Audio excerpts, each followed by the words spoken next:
Bom, e eu já vou logo avisando, é importante que você assista o vídeo até o final, porque primeiramente o debatedor do Caio vai falar, e logo na sequência o Caio Coppola fala. Então, é importante você assistir o vídeo até o final, porque o melhor está lá no final, na fala do Caio. Beleza? Meu nome é Márcio Andrade e vamos pro debate. Doutor Vitor, obrigado pela presença aqui no Grande Debate. Quem assume o legado de Jair Bolsonaro, na sua opinião? Saudações, Leandro, saudações, Caio, saudações aos nossos telespectadores. Leandro, considerando que o ex-presidente Jair Bolsonaro conquistou recentemente mais 2 títulos que se iniciam com a letra I, inelegível e indiciado, me parece que para a direita é necessário que se construa uma liderança que defenda bandeiras que prezem pela democracia, bandeiras que visem melhorar a vida da população, com práticas que se comportem dentro da Constituição de 1988. E já para a democracia como um todo, é salutar que esse legado seja transpassado e a gente supere esse momento. Infelizmente, nos últimos dias, nós estamos lendo e ouvindo diálogos e palavras que nós imaginávamos termos enterrado com a inauguração do regime democrático. Infelizmente, é lamentável que, ao assistir o filme Ainda Estou Aqui, a gente não trate só do passado, mas também do presente, que se aproximou de ser executado. Neste momento da história, o que a Polícia Federal apresentou até o presente momento é muito grave. Ali tem planejamento, tem ideologia, tem redação, tem reuniões, tem falas, tem coação para se alcançar uma finalidade que muitos, e aí as apurações, garantindo, Caio, o devido processo legal, a ampla defesa e o contraditório, porque nós superamos no Brasil aquele momento em que as pessoas eram condenadas e perseguidas por juízes parciais e sem provas. Então deve ser garantido ao ex-presidente Jair Bolsonaro todo o devido processo legal. Mas o que mostram os relatórios da Polícia Federal, as mais de 800 páginas, é que existia ali uma finalidade: manter o ex-presidente Jair Bolsonaro no comando do país depois de ter sido derrotado nas eleições presidenciais pelo atual presidente Lula. Agora, a dúvida que permeou era o caminho. Eles já tinham atravessado o rio. O que faltava era construir a ponte e aí gerou-se as dúvidas. Os relatórios apresentam diálogos e planejamento que visavam matar o ministro do Supremo Tribunal Federal, Alexandre de Moraes, que tentavam matar o atual presidente da República, Luiz Inácio Lula da Silva, e o atual vice-presidente, Geraldo Alckmin.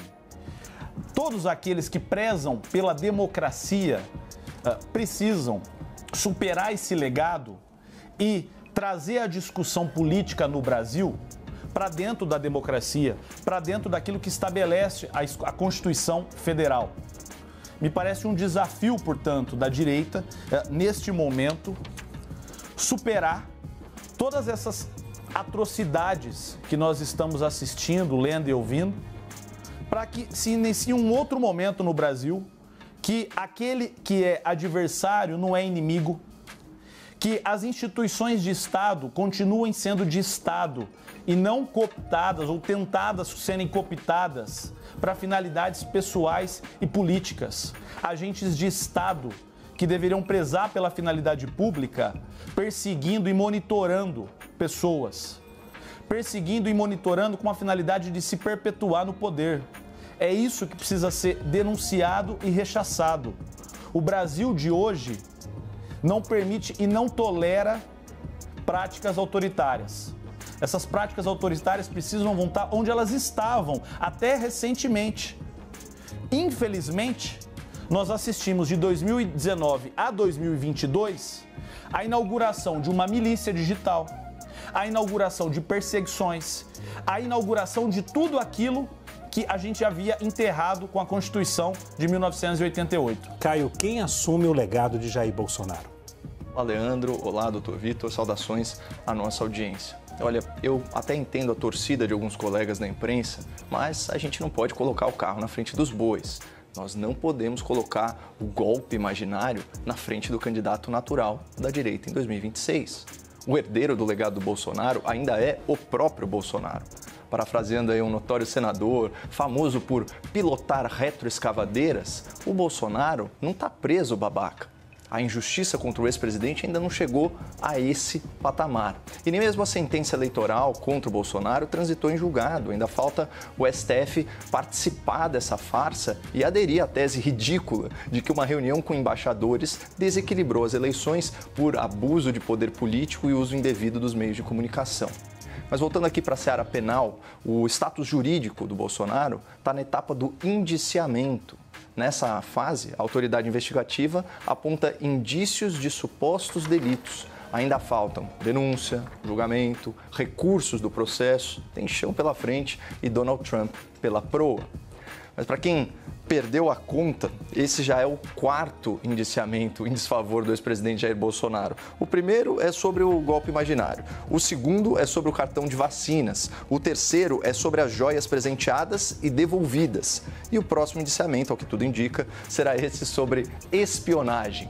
Já as acusações anteriores de racismo gordofóbico, genocídio pandêmico e importunação de baleias não prosperaram. E só uma curiosidade sobre a próxima fase dos processos. A próxima fase é a denúncia.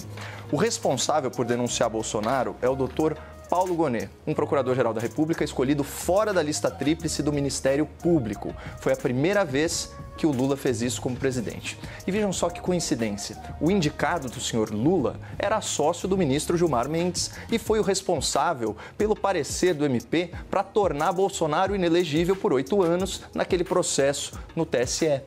Talvez por isso a Transparência Internacional, naquele seu relatório anual sobre a corrupção no Brasil, tem identificado que a escolha do procurador Paulo Gonet é um exemplo do chamado judiciário de coalizão, uma justiça aparelhada para, supostamente, agradar as elites dos tribunais e beneficiar os interesses do governo petista. É uma tese interessante. O fato é que não será surpresa para ninguém se a PGR mergulhar de cabeça na narrativa do golpe, com direito a enforcamento de ministro em praça pública, envenenamento de presidente e atentado terrorista com fogos de artifício. Aliás, uma curiosidade reportada pela CNN. A PGR não descarta unificar todas as acusações em uma grande peça de ficção jurídica para tentar enterrar politicamente o senhor Jair Bolsonaro.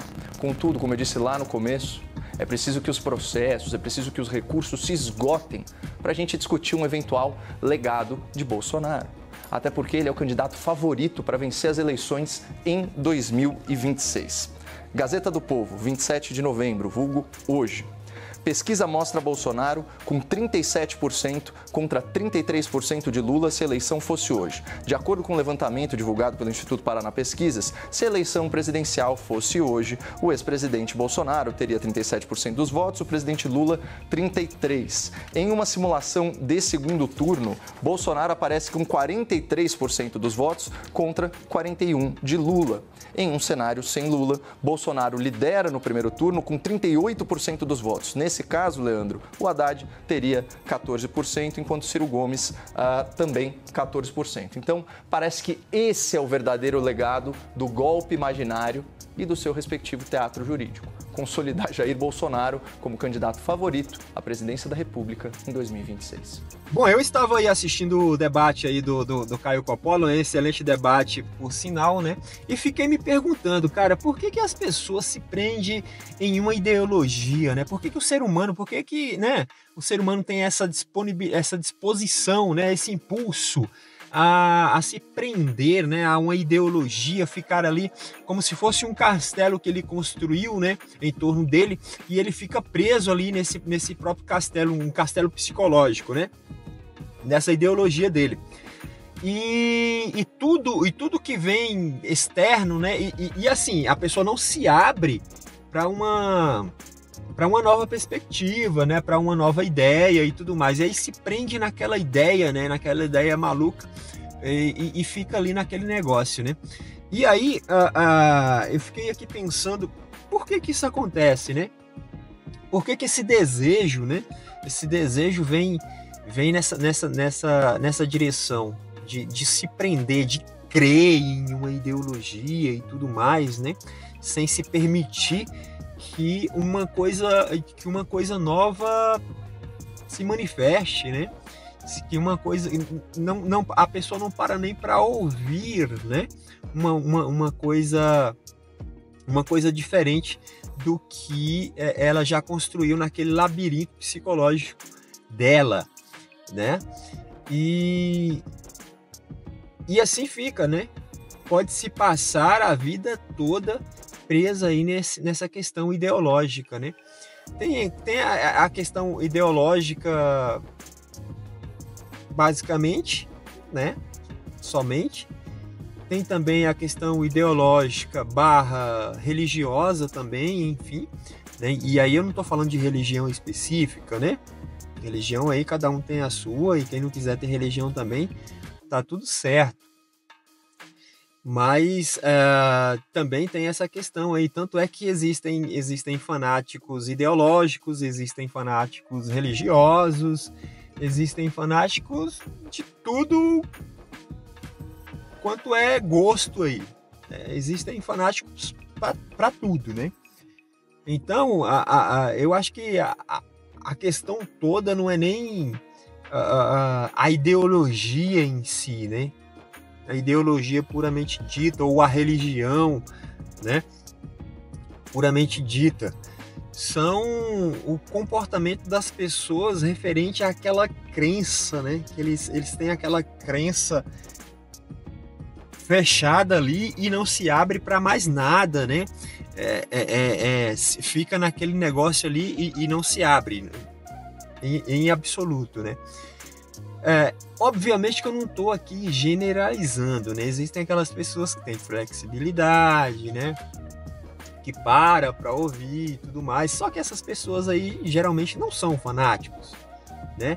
Essas pessoas que são abertas a ouvir o outro, né? O que o outro tem a falar, elas não estão caracterizadas como fanáticas, né? Porque o fanático, ele simplesmente, né? Bate o martelo, é isso e pronto, e acabou, né? É aquilo que ele crê, pronto, e acabou. Então essas pessoas, eu penso que essas pessoas têm esse tipo de comportamento assim tão, né? E por isso que a coisa fica meio que radicalizado, né? A pessoa defende aquilo com unhas e dentes. Então eu penso que a pessoa, ela tem esse tipo de comportamento por conta de quê? Bom, ela aprendeu uma ideologia, uma linha religiosa, enfim, aprendeu, né? Aprendeu aquilo, se identificou com aquilo e tem um impulso com aquilo, então ela vai lidar na vida segundo essa visão ideológica, já que ela absorveu tudo aquilo para ela, logo ela vai ter comportamento similar à linha ideológica na qual ela foi ali doutrinada e tudo mais, né? Só que com o passar do tempo, essa pessoa vai absorvendo isso e isso vai criando ali algo na mente dela, na psique dela, né? Como se fosse construindo ali dentro da mente dela um ente vivo, né? E esse ente vivo precisa ser alimentado diuturnamente, né? Assim como tudo que tem vida precisa ser alimentado, então esse ente que foi construído por essa pessoa, ele tem que ser alimentado. Então, por isso que a pessoa, ela vai no dia a dia alimentando a sua ideologia, enfim, o seu segmento religioso ou qualquer uma outra coisa, tá? Ela tende a alimentar isso, né? Esse desejo vai ficando cada vez mais forte, porque é esse ente que ela está criando mentalmente, essa ideia, né?